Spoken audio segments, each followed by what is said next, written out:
Imagine a city once known for its glamour and lights, now torn by chaos. The sound of rubber bullets, the crackle of tense protests, and the dark cloud of military presence. This is Los Angeles today. But why has one of the most iconic cities in the world descended into this madness? What triggered these historic protests, and where do we go from here? Welcome to Uncovered Reality, where we dive into the hidden truths and untold stories that the mainstream media often misses. Today, we're bringing you live coverage from the streets of Los Angeles as the city grapples with violent protests, curfews, and military presence. But this isn't just about unrest. It's about power, control, and the future of America's immigrant communities. The story begins with President Trump's controversial immigration raids, which have sparked widespread protests across the U.S. Los Angeles. A city of dreams for millions of immigrants has become the focal point of this heated confrontation. Protests erupted, and what started as peaceful demonstrations soon turned into scenes of chaos. Let's break it down. Over the past few days, the city has witnessed escalating protests as people have taken to the streets in opposition to the government's immigration policies. And the reason? President Trump's decision to increase Immigration and Customs Enforcement, or ICE, operations in predominantly Latino communities here in LA. The raids have sparked anger, fear, and outrage. But it's not just the raids causing the uproar.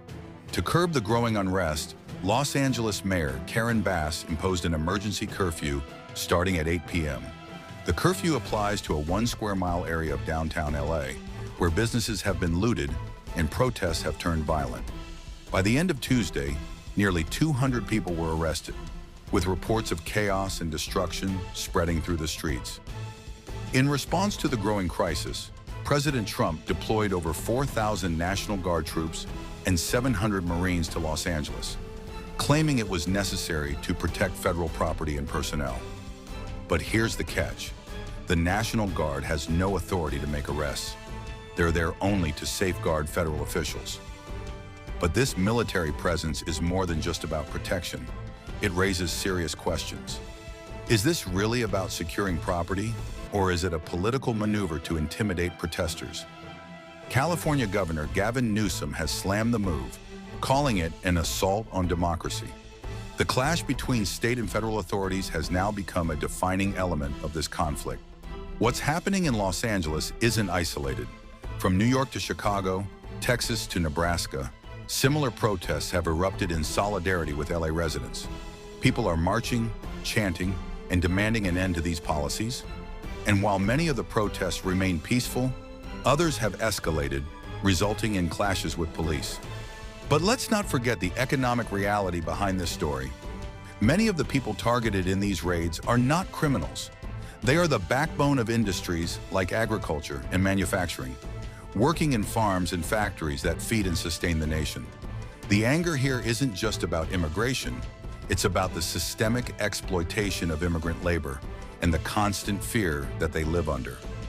Amid all of this, Trump continues to double down on his stance, calling these protests an assault on peace and vowing to liberate Los Angeles. His rhetoric is stirring, but it also sharpens the political divide. With such inflammatory statements, is the president truly trying to restore order, or is he simply ramping up the tension for political gain? As the situation intensifies, California has taken legal action, seeking to block the deployment of federal troops. A judge recently ruled against the state's request for an immediate restraining order, but the battle continues in the courts. So where does this leave Los Angeles? The curfew is in place, and the streets are quiet for now, but the underlying issues of immigration, systemic inequality, and political polarization are far from being resolved. For now, the people of Los Angeles and the country are left wondering what the future holds. Will peace be restored, or will the streets remain a battleground for political power? Scene: fade out, showing a peaceful cityscape transitioning to a tense protest scene. This story is far from over, and the impact of these protests will resonate across the nation. Stay tuned to Uncovered Reality for in-depth coverage as we continue to explore the truth behind the headlines. Don't forget to like, share, and subscribe to our channel for more insights. Let us know your thoughts in the comments below. How do you see this situation unfolding? We want to hear from you.